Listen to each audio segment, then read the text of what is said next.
đã vào hè, bạn bè đã vào hè, mà sao em còn trong mê mãi.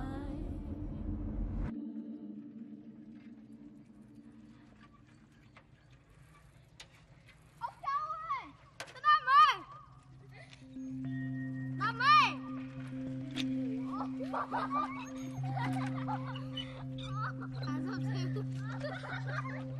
Ở đâu bác cứ ra quán của chuyến trong làng ấy, em thấy quán đầy gì. Thế à, cảm ơn chị nhá.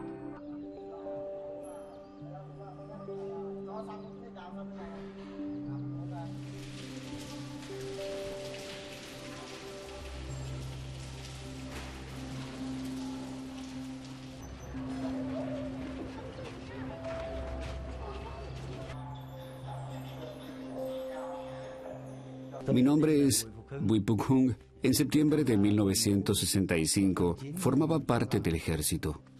En aquel entonces tenía 18 años.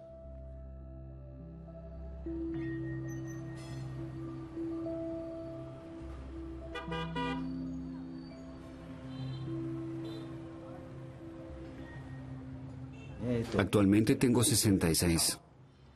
En realidad, nací en el año del perro. Resumiendo, se puede decir que participé en la guerra durante un tiempo relativamente largo. Cada lado tenía sus propios ideales. Nosotros seguíamos los ideales del comunismo. Yo solo deseaba regresar victorioso. Estar vivo era la mayor felicidad. Nuestra unidad pertenecía al primer regimiento de la segunda división. Éramos la unidad con la fuerza principal en la zona central de Vietnam. La primera unidad contra los estadounidenses. Por eso era importante. En todo el sur no había nadie que combatiera a los estadounidenses. La unidad del primer regimiento fue la primera que avanzó contra los estadounidenses. Es la época en que la Guerra Fría se traslada a terceros países como Vietnam, los Estados Unidos, los países de la OTAN, y los aliados temen un efecto dominó en esta región en la frontera de China, de gran relevancia desde el punto de vista estratégico. Si Vietnam del Norte obtuviera la victoria sobre el país del sur, grandes territorios del sudeste asiático pasarían a ser comunistas. Durante la presidencia de Lyndon B. Johnson, los Estados Unidos incrementan su presencia militar en Vietnam del Sur hasta llegar a 485.000 efectivos en el año 1967. Para conservar esa cantidad durante el conflicto, hasta 1973 envían a Vietnam unos 3 millones de jóvenes estadounidenses. No me resulta fácil enviar a nuestros jóvenes que están en la flor de la vida a la batalla. Las tropas sudvietnamitas, así como sus aliados de Estados Unidos, Corea del Sur, Australia, Nueva Zelanda, Tailandia y las Filipinas, se enfrentan con los soldados norvietnamitas y el Frente Nacional de Liberación de Vietnam del Sur. Estos últimos son provistos de armas por la Unión Soviética, Corea del Norte y Cuba. China envía enormes contingentes de tropas. Ambos lados se preparan para la inexorable lucha por la hegemonía.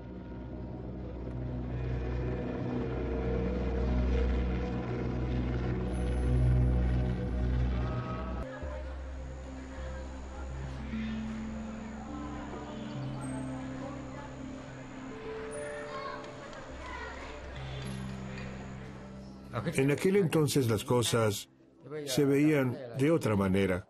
Se hablaba de una ocupación. Mi conclusión era que nuestro país había sido partido en dos estados. El deseo generalizado era la unificación del país. Pienso que el conflicto fue tanto entre dos sistemas como también entre el norte y el sur. Los estadounidenses intervinieron para apoyar el régimen de Vietnam del Sur, para que no hubiera unificación. Ese fue el objetivo. Para expresarlo de otra manera, fue una ocupación. Trajeron al país un ejército extranjero. Si hubieran colaborado, aconsejando a Vietnam del Sur, o si hubieran suministrado armas, habría sido totalmente distinto. Había 500.000 de soldados estadounidenses. Eso fue realmente una invasión.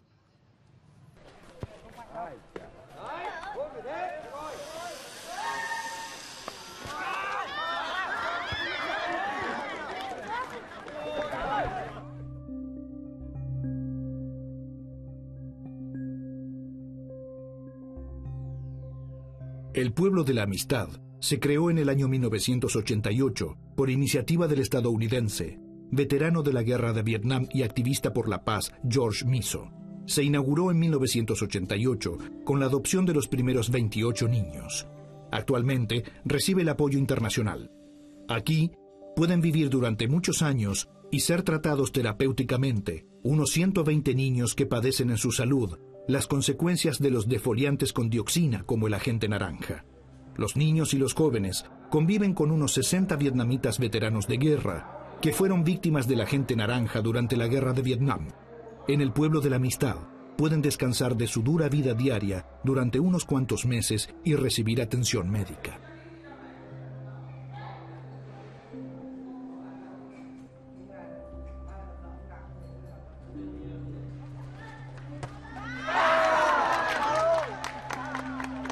En marzo del año 2012, el equipo de filmación entrevistó a algunos de esos ex soldados.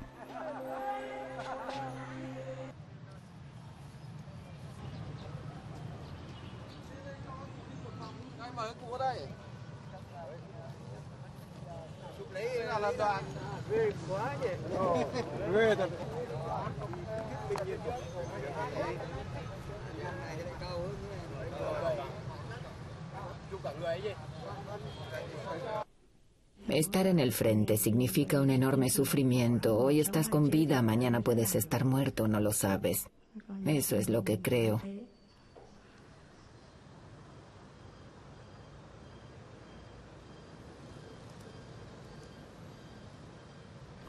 Algunas mujeres jóvenes pudieron regresar, algunas murieron. Su muerte siempre fue algo que conmueve el alma. La guerra trajo mucho sufrimiento. En ese entonces había algunos jóvenes que me cortejaban. Pero no me atreví a tomar una decisión porque no me quería enamorar durante la guerra. Pues uno siempre es consciente de que es más probable morir que sobrevivir.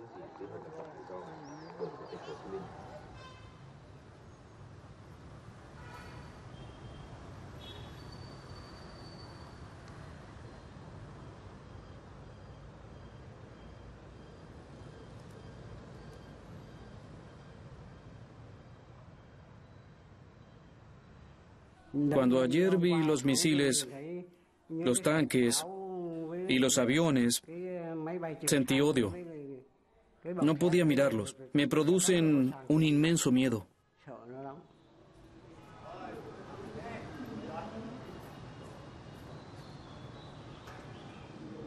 Nos camuflábamos y nos escondíamos en los túneles para que los estadounidenses no pudieran descubrirnos. Naturalmente, ellos daban por sentado que estábamos en la superficie de la Tierra. Siempre miraban desde el aire y nunca podían encontrar nada. Nuestros túneles estaban bien ocultos y profundos bajo la tierra. Dejábamos que los enemigos se acercaran lo suficiente y les disparábamos a todos al mismo tiempo con nuestros fusiles. Eso le costó la vida a muchos soldados estadounidenses. Y los que sobrevivían, huían.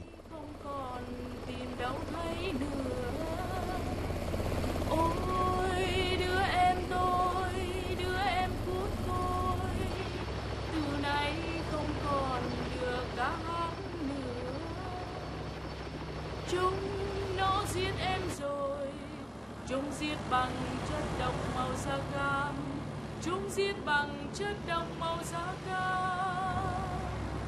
Chất độc màu da cam năm xưa đã giết chết mẹ tôi trong một trận đau. Để lại cho tôi đứa em phút côi, tôi ôm từng giọt đời, từng giọt nắng dành lại cho em, từ bóng đêm, từ giọt hồng cuộc sống. Duraba solo un momento, y los ojos se llenaban de lágrimas, y la boca y la garganta te quemaban. Nos colocábamos un pañuelo húmedo en la cara que estaba empapada, hasta que se secara.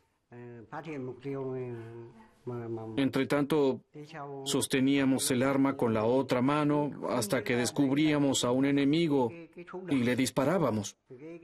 No sabíamos que era un veneno con dioxina lo que ellos rociaban. Todos usábamos el agua de los pozos para cocinar y para beber. No sabíamos que era tóxica. Solo sabíamos que teníamos que combatir.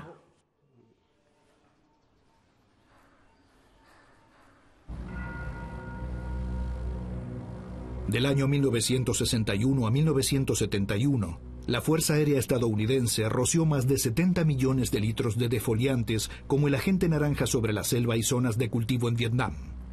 El objetivo consistía en dejar al enemigo sin posibilidad de camuflaje y sin alimentos.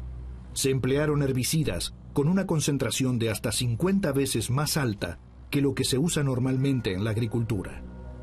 Se eliminó la vegetación en una superficie de más de 20.000 kilómetros cuadrados y estuvieron expuestos a los tóxicos aproximadamente 4,5 millones de vietnamitas y cientos de miles de estadounidenses. Vinculadas con las sustancias que contienen dioxina, se generan enfermedades como el cáncer, daños orgánicos, deformaciones de los miembros, discapacidades mentales, abortos y malformaciones. El pasado demostró que las modificaciones genéticas causadas por la dioxina se transmiten a las generaciones siguientes.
No sabía en lo que me había metido cuando llegué aquí.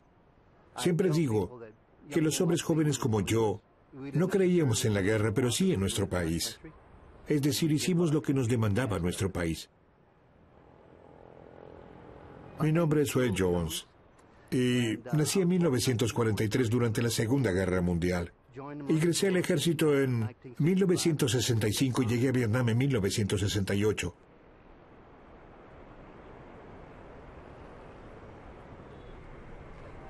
Allí, del otro lado de las montañas, está la bahía de Da Nang. Los marines en 1965 desembarcaron allí en la Playa Roja.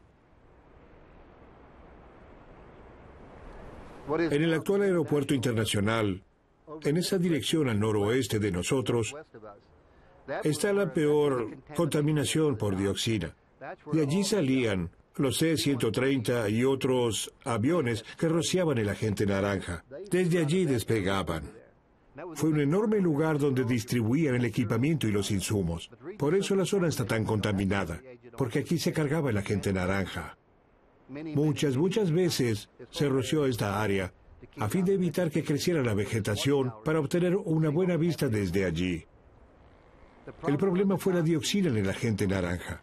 Fue un producto derivado de la fabricación del agente naranja. Es tan tóxico que nadie conoce cuál es su promedio de vida. No sabemos cuánto permanecerá o qué podemos hacer para impedirlo. Lo que me fascina de Vietnam, después de todos estos años, y lo conversé con muchos hombres contra quienes luché, es que siempre me dicen, no estoy enojado contigo, no te culpo, tú eras joven, hiciste lo que tu país te demandó. Culpo a tu país, y me aceptan como amigo, y me invitan a sus casas, y me tratan como a un hermano. Es decir, lo que a mí más me conmueve es la amistad que ellos me brindan. Luego de haber estado aquí mucho tiempo, cuestioné a mi país. Debí cuestionarme a mí mismo y todo lo que conocía.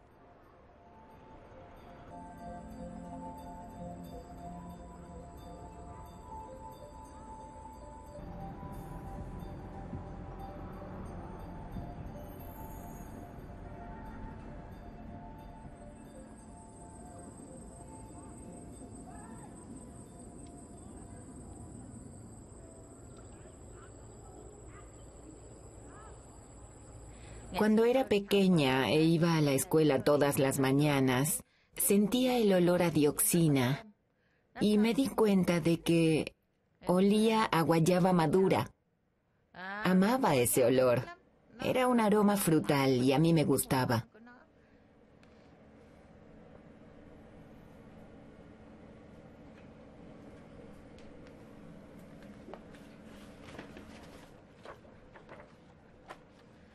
En aquel entonces, las personas no sabíamos sobre la dioxina.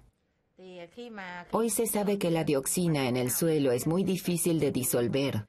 El contenido en el suelo de Bien Hoa es de 50 partes por trillón, mientras que el valor límite es de 0,1. En algunas áreas de la provincia de Dong Nai es de más de 1000. Algunas zonas presentan de 7000 a 8000, incluso 1 millón de partes por trillón. Esas son muy altas concentraciones. ¿Cuántos cientos de años necesitará la dioxina para desaparecer? Según estadísticas, en Vietnam se enfermaron más de 4 millones de personas a causa de la dioxina. En Dong Nai son 13.147 los enfermos. Si no la eliminamos, ¿cuándo dejará de ser perjudicial la concentración?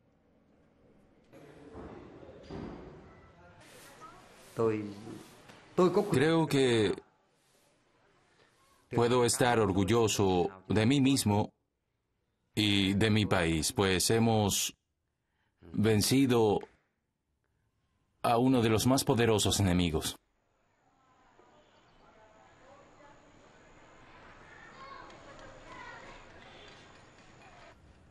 Formé una familia en 1978. Al principio solo quería tener 3 hijos. Pero el tercer hijo nació con un pecho que sobresalía. Las costillas salían hacia arriba.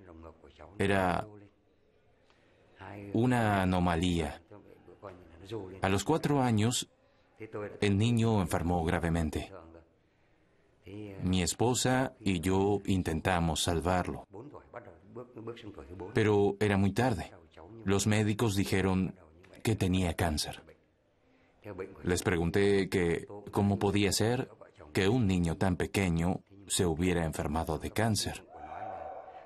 Me dijeron que yo había estado mucho tiempo en el frente y podía ser una consecuencia de la guerra.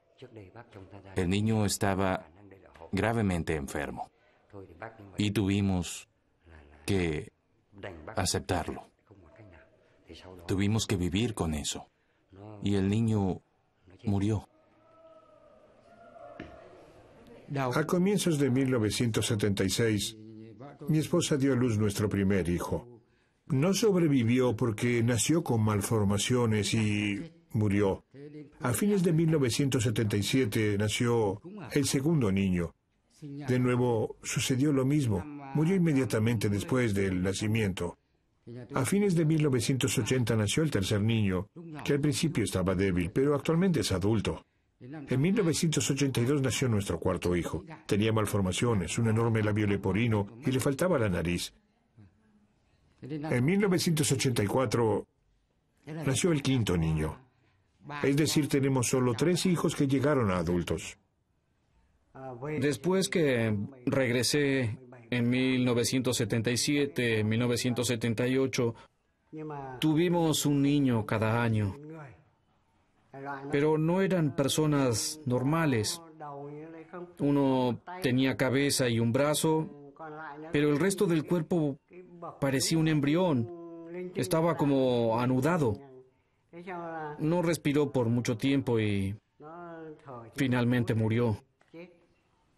Al año siguiente sucedió lo mismo. Entonces decidimos no tener más hijos. Si hubiéramos traído al mundo a un niño discapacitado, habríamos tenido que cuidarlo.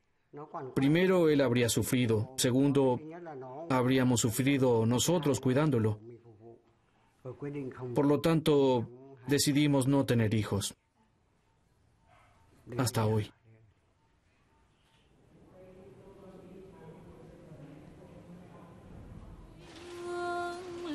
Chung khế ngọt cho con trèo hái mỗi ngày, quê hương là đường đi học, con về rợp bướm vàng bay.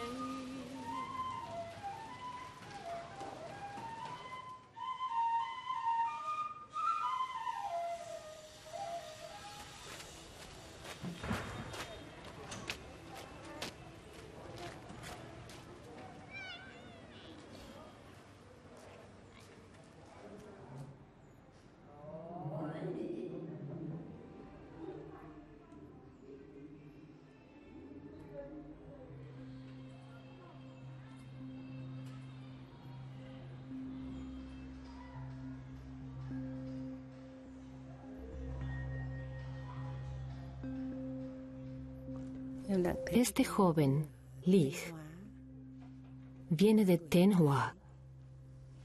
Tiene 17 años. Un año más que Tai. Ellos son buenos amigos. Ambos juegan juntos y con frecuencia intercambian sus tareas. Este año, Tai asiste al 12º año. Tiene dolores de cabeza muy seguido. Quiere ser médico para ayudar a los enfermos. Duke no puede utilizar su mano con normalidad. Él sufre de atrofia muscular. Por eso sus manos son tan pequeñas. Solo tienen huesos. Sus piernas también están afectadas por la enfermedad. Este es Nguyen Hugh Chan. Cuando alguien viene, él siempre se mueve así. Es en realidad muy inteligente y sabe todo acerca de las computadoras. Tiene una forma de autismo, pero es muy amable. Solo de vez en cuando hace enojar a sus amigos.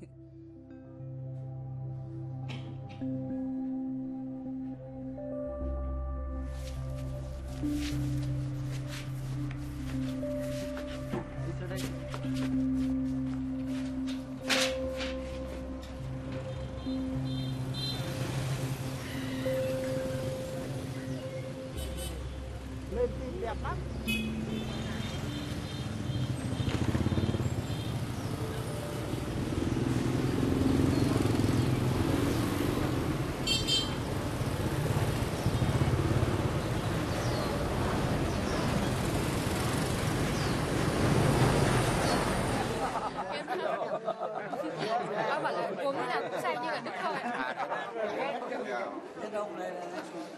Tiếc rằng cái thời gian đi chuyến này nó cũng có lãi rồi. Anh Vân đây. Bắt đầu. Theo em đi anh đúng rồi. Vân anh Quân đấy.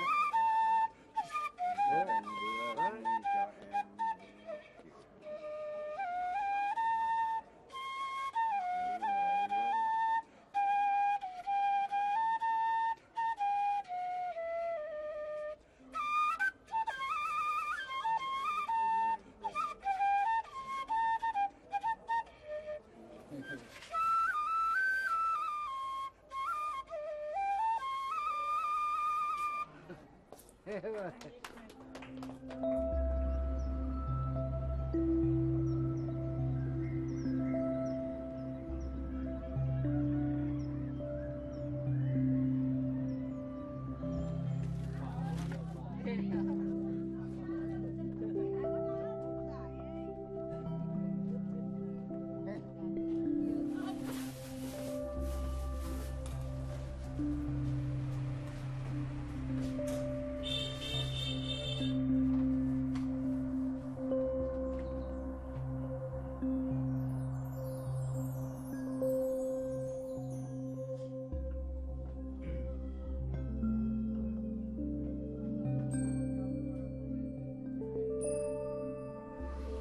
Mi esposa se llama Judy Tang.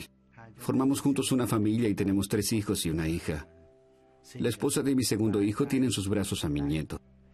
El niño que tenía en mis brazos es el hijo de mi segundo hijo.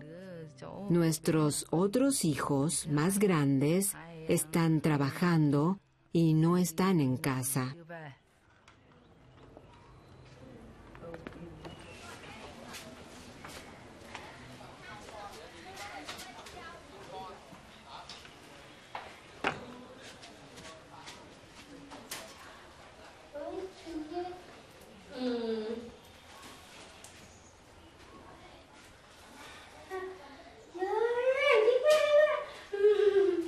Siéntate, siéntate, siéntate. Tienes los pies fríos.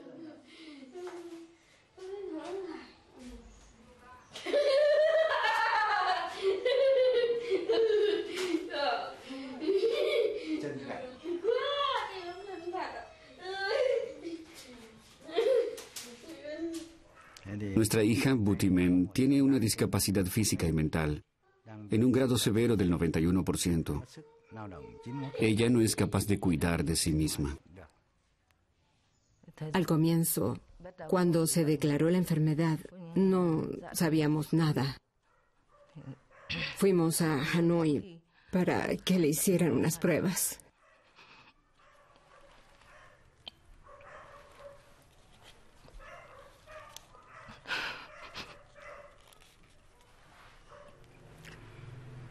Allí nos dijeron que no tiene ovarios. Es decir, que tiene una discapacidad física, pero no era eso. Luego apareció una parálisis en los miembros, algunos dedos de las manos y de los pies. Los brazos y las piernas se atrofiaron. Su cuerpo quedó pequeño. Para su edad tiene baja estatura. En lo que se refiere a su comportamiento, está como confundida. A veces reacciona, otras veces no. A veces es muy terca. A veces se ríe y otras llora. No puede realizar las actividades habituales de todos los días. Por eso debemos cuidarla. Especialmente mi esposa, como su madre.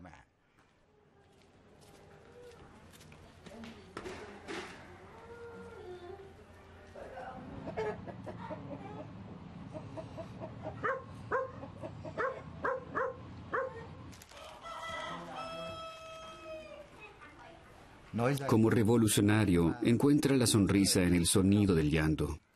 Busca la felicidad en el dolor. Busca el sentido de la vida en las bombas. No te dejes comprar por la riqueza. No te dejes tentar por la belleza. Aguanta mientras a otros les va bien. La vida es un océano en la tempestad, en el que eres un buen y osado nadador. La indecisión significa la muerte.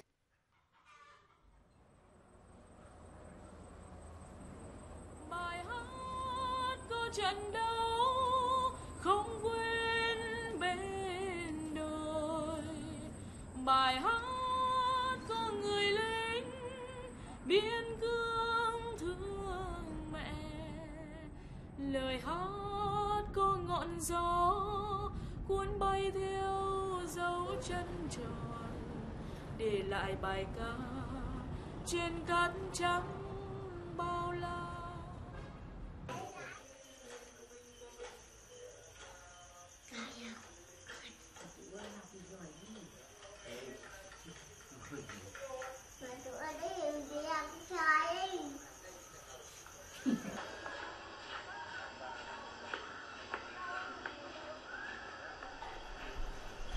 Este es Tai.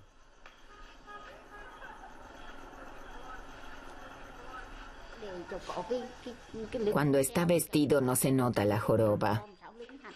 No le cuenta a nadie. Solo los profesores saben que la espalda presenta una curvatura. La columna vertebral está curvada notoriamente hacia afuera. Por eso los nervios se aplastan, lo que produce parálisis. Duele, debilita de una manera increíble, entumece las piernas.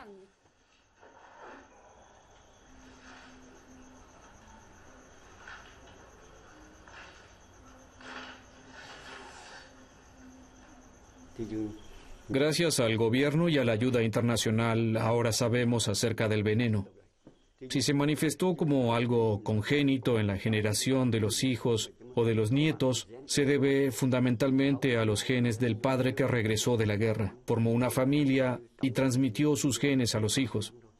30 años después de la guerra todavía aparecen casos. Cuando estábamos en el sur, en 1971, veía los aviones volando sobre nosotros, que dejaban caer estelas de polvo como de cal triturada. Entonces sentí algo que quemaba. Los ojos ardían por el polvo.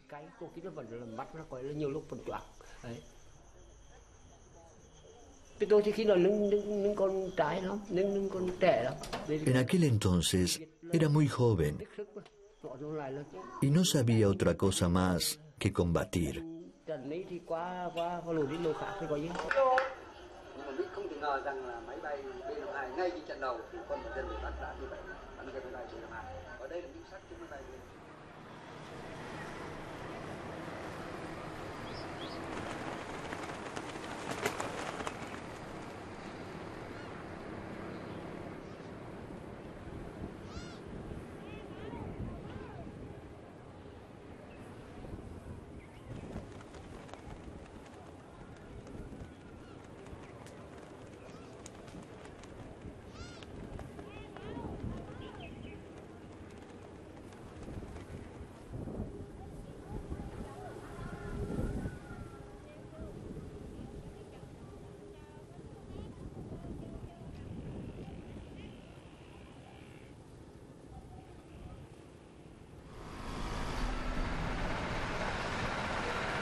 En 1976, uno tenía la posibilidad de regresar y formar una familia. Nacieron los hijos.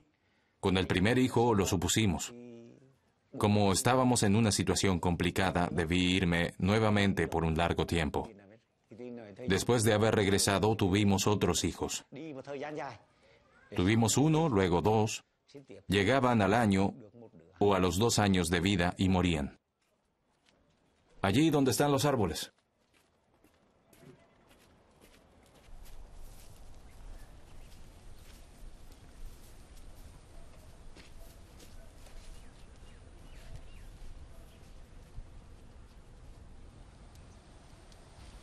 Esas son las tumbas de nuestros hijos. No pudimos darles un nombre y por eso están numeradas por orden. 1, 2, luego 3, 4. Así están ordenados. En total son 12. Cuando llegó la paz, regresé y estuve trabajando para las autoridades militares del distrito. Entonces tuvimos al último hijo. Todavía no sabía que yo soy una víctima de la gente naranja. Aunque habían muerto muchos niños, no sabíamos nada. Recién con ella, al principio era normal. Casi a los 8 meses de edad le dio hemiplegia. Entonces le hicieron unas pruebas. Dijeron que ella era una víctima de la gente naranja. Recién entonces supimos que se trataba de la gente naranja. No parece, pero le duele todo el cuerpo. Con los cambios climáticos, le duele la mitad de la cabeza y lo peor son los ojos. Tratamos de vivir con ella y de cuidarla. Lo intentamos de cualquier manera, pero no culpamos a nadie. Quise defender a mi país. Si no me hubiera pasado nada a mí, le habría sucedido a algún otro.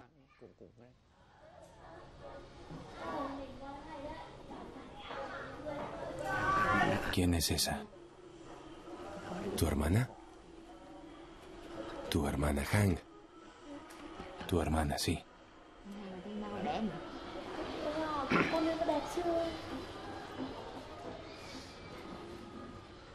Nadie hubiera pensado que ella podría estar así sentada, escribir y pintar. No teníamos esperanzas de que en algún momento viviera con nosotros. Hubo veces que estuvo cerca de la muerte, pero volvió a la vida. Ahora aprende y pinta. Nos alegramos de verla en la película. Hermoso, ¿no es cierto? Papá dice que él en esa época marchó al frente, en el sur. El lugar quedaba en Ashó, en el distrito de Aluo. Allí combatió. A veces nos contaba cómo había conocido a mamá. En el frente, ella trabajaba como transportista en el frente. Allí se conocieron.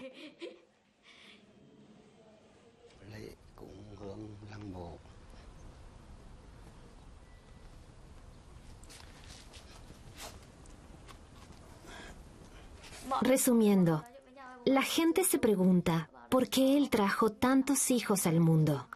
Como el hijo mayor de la familia, debía tener un hijo para continuar nuestro linaje. Por eso nacieron.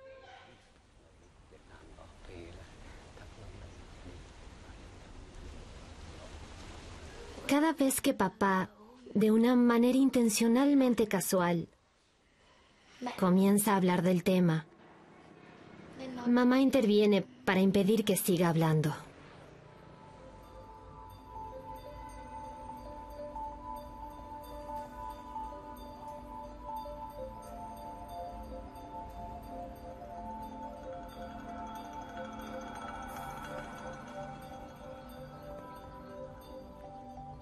Junto a un estanque a la sombra, las aletas del pez dorado no se mueven. El pez también quiere a las personas. Con sus redondos ojos respira solo levemente. Sonríe con labios rosados, balbuceando sin pronunciar palabra. Tan dulces los pequeños piececitos. ¿Por qué no puedes ponerte de pie y tienes que estar sentado en silla de ruedas? La espalda jorobada, con la cabeza y el cuello ladeados. Así se balancea el dolor de la vida. Estimados congéneres de todo el mundo, abran sus brazos y reciban la joven vida.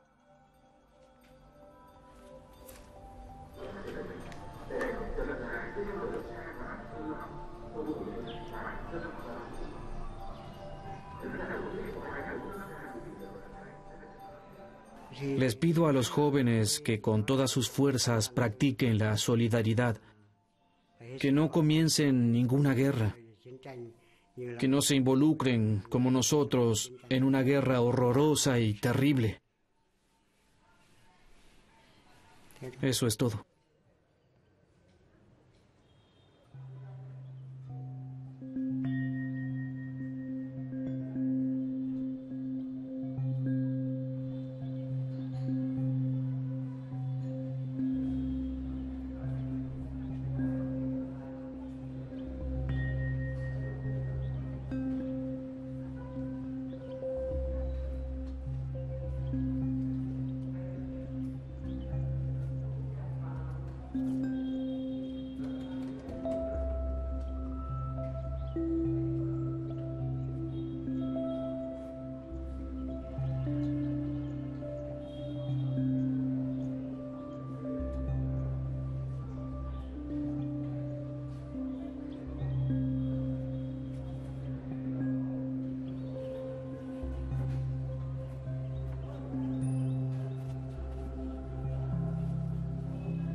Vết chân tròn vẫn đi về trên con đường mòn cát trắng quê tôi.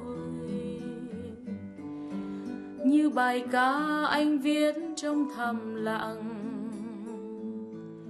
trên bờ cát không lời.